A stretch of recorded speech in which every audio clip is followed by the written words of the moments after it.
A ação é rápida, calculada e silenciosa. Em poucos instantes, 2 ladrões colocam o plano em prática, bem em frente à casa da vítima, por volta das 2 da manhã.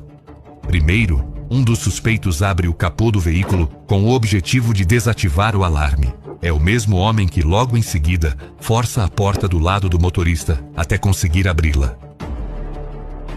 Durante toda essa etapa, o comparsa apenas observa o movimento, fazendo a vigilância do local. Após abrir a porta, o ladrão entra no carro. Em seguida, o segundo envolvido passa a agir.